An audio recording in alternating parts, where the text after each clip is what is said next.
Greetings, the Astro 30 here yet again, and I've got this Sonance power amplifier to look at. I believe the fault on this one is one of the channels is a lot quieter than the other. So I'm going to turn him around. It's only a power amp, there's no controls apart from the power switch and a few LEDs. I'm going to turn it around so we can find out what model number it is. Apparently it's a Sonamp 260. We've got a single set of speaker outputs and a line in and line out. So I'm going to get the dim bulb out, plug it in and see if it even powers up. And before I do that, I might just check out this fuse to make sure it's okay. Yeah, it looks okay. It's a 3AG fuse, which you don't find much anymore, because M205 is more common. Yep, that fuse is working fine. So I'll put him back in and I'll proceed with the power on test. If I can get the stupid thing to screw back up. There we go. Bloody pins are bent. They bend in, but they don't bend back out very easily. So I won't be able to plug him in if it's bent. It's probably been stepped on. Okay, that is plugged in. That's turned off. Dim bulb on. Well, it does say AC on. There is a light. There was no influx of current, but it's not currently active. There's a switch on the back that says auto. So I'll put it on not auto. There we go. A relay engaged. Okay, so that's good. Powers up at least. So I want to hook it up to a dummy load and an oscilloscope and just measure the outputs. I'm going to do two things first. Because I want to test both channels simultaneously, I need to make sure that these two grounds are actually physically joined together and it's not like a bridged amplifier setup. So they are indeed shorted together. So that's fine, because there's nothing worse than hooking it up to your oscilloscope, because those two BNC sockets for channel A and channel B are actually physically joined together at the ground and you could easily blow stuff up. And the other thing I want to do is check the DC offset on each channel before even hooking it up to a load.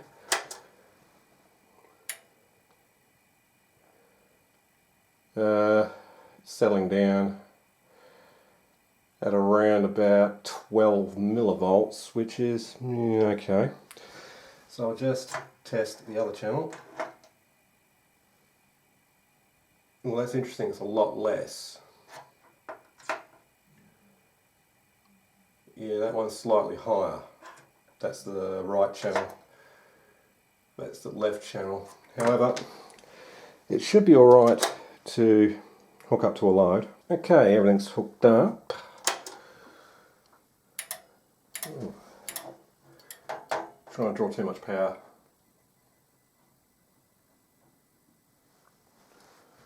Well, yeah, one channel does look weaker than the other. The yellow trace is the left-hand channel, and the blue trace is the right-hand channel. I believe that's how I got it wide. Yes. So we've got 8.7 roughly on the left and 7 odd on the right. So yes, that channel is definitely a bit down. Okay, so dim bulb is out of the equation. Alright, let's crank him up. I might change this to 10 volt per division on both.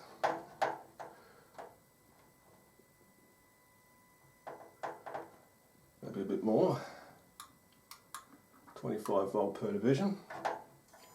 Whoa.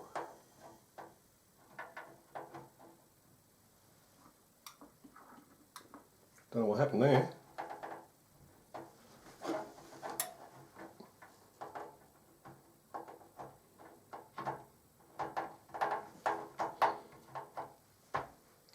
Well, for some reason it didn't like that, and now it's no longer going into active mode, so I'm not sure what's going on here. A fuse just popped. It's an 8 amp 250 volt too. Wow. So this is a good look at the amplifier. Pretty simple looking design, and I'm just looking for any obvious problems. So considering one fuse blew, I'm just going to make sure that the output stage isn't shorted or something. No, the output stage transistors are not shorted, so that's good. I think I just overdrove it and both these 8 amp fuses went away, because that one's open as well. So that's the main supply, secondary fuses for the amplifier, so yeah, who knows. It's almost like the thing went into oscillation. So I can't go any further with this until I actually get two new 8 amp 3AG fuses. I don't even know if JCast sell them. Well, according to reading the fuse, that's actually a 4 amp fuse, not an 8. I'm not sure what the other one is. That's also a 4 amp, even though the circuit board says 8. Okay. It looks like JCast sell them. They're $1.95 each though. But I'm not sure why you would have a slow blow on the secondary side. But whatever. Interestingly, it looks like, because there's extra holes here, looks like these fuse clips could move back that way to turn this into an M205 style fuse. That's interesting.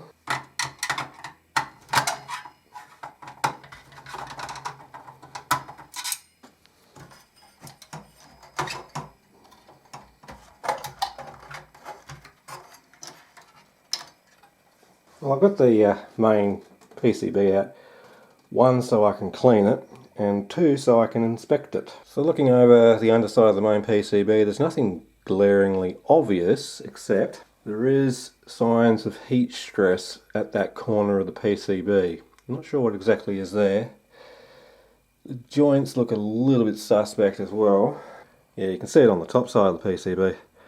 There's quite a bit of evidence of heating of those components. It looks like a few diodes and a couple of resistors here and there. Not sure exactly what that part of the circuit does. So after checking it over and measuring some capacitors, this one measures a bit low, that's why I've marked it.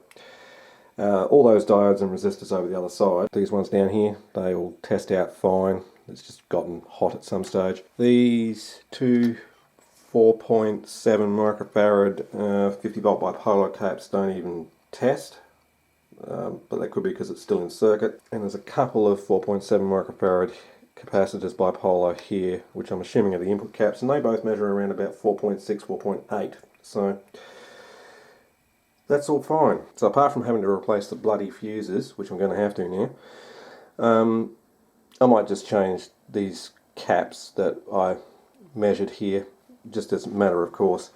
This 22016 wouldn't even measure at all, but then again it's in circuit, so yeah.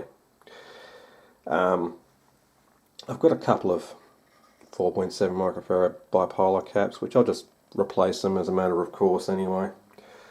I'm hoping that when it went into that weird square wave distortion clipping and overload condition, I think it was oscillating, I'm hoping I haven't damaged the amplifier. So the only way I'm going to find out is to put two new fuses in, put it on the dim bulb and see if it's drawing too much current. When I was cleaning the cabinet out, I noticed that there is two trim pots here at the front of the amplifier, and one's marked left, or L, and one's marked R for right. They're your level adjust. Now this one has probably about a 1/8 of a turn to go before fully clockwise. This one's almost fully clockwise. That could be probably the reason why we've got an imbalance. So we could actually use these pots to calibrate it so it's outputting an equal amount. It's all cleaned up as best as I can. This is very interesting. This weird Molex connector down here is also very interesting. Doesn't go anywhere, it's just there. So yeah, I'm going to get some fuses. I'm going to check what capacitors I've got in stock because I'm going to replace them anyway. And then hopefully, well, it hasn't damaged itself. So I've gone ahead and replaced the capacitors in question. I've got some new fuses, and I've gone and resoldered some of the suspect joints on the bottom of the PCB, which is about half of them. So now I'm ready to put it back in the cabinet, but first I want to check that we do not have a short circuit directly across the supply lines, because then that would be bad.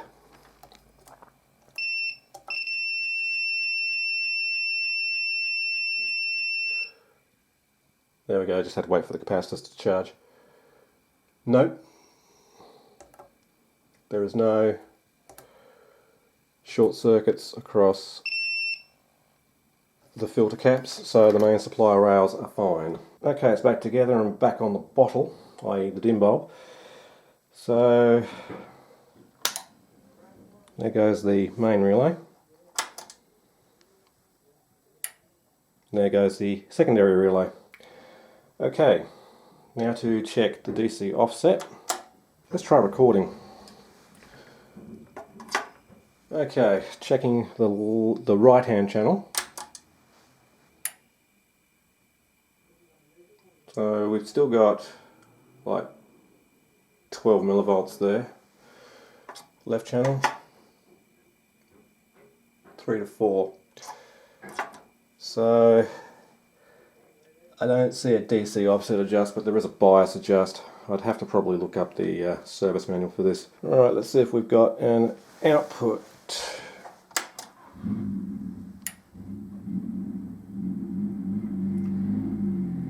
Yes, we do. Still a bit imbalanced though, so maybe I should try adjusting the pots at the front. Be nice if it was like, you know, a multi-turn pot. That's close enough, I'm not going to quibble over that. Right, so both channels are, oops, almost even. Yeah, I'll screw around with it a bit more off camera. Okay, it's off the DIN bulb. And that's about as close as I'm going to get it. One channel is 2.47, the other one is 2.48. That's RMS. 707 versus 727.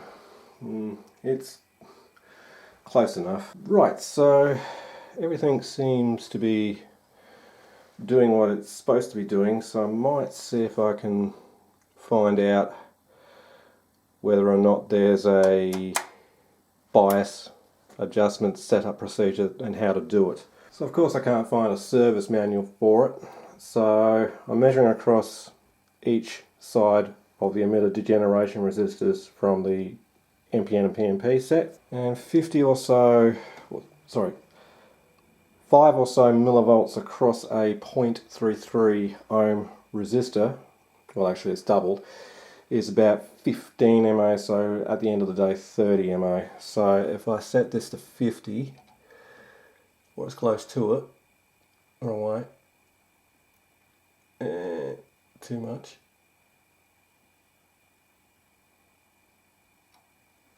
Right, and then I do the other channel. Now this is still live, so you've got to be very careful.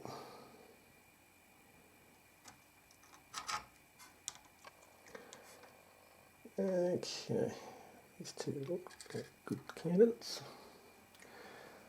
See, that one's a lot higher.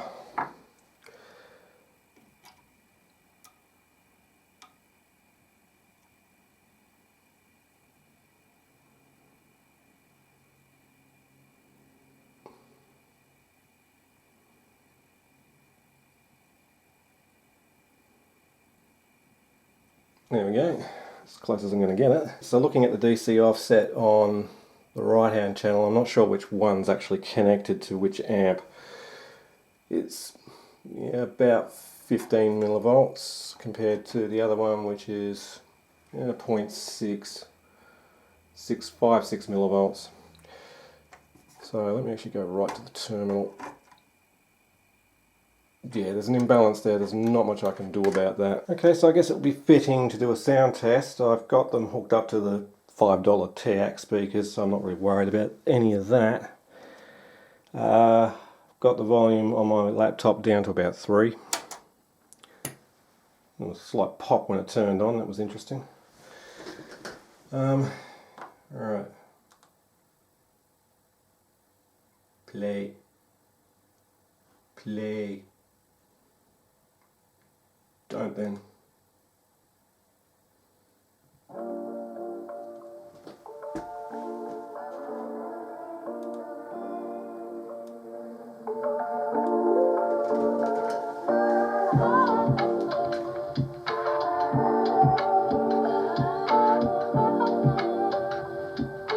Sounds pretty even to me.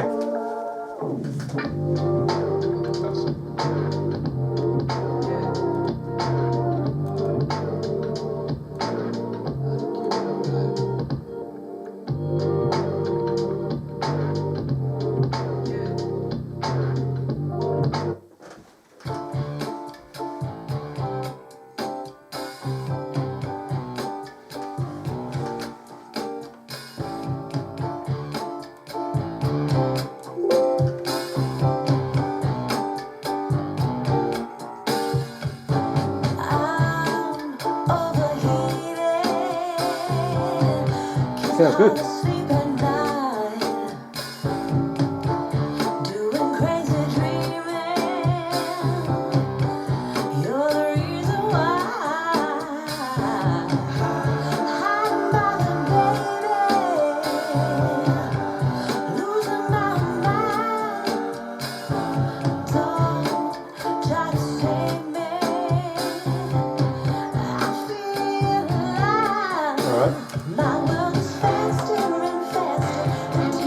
It is working, so what I'm going to do now is I'm going to pull this front panel off, clean it, and clean the rest of the unit, and then put it back together, and we'll close this one out. And there it is, back together, as clean as I'm going to get it.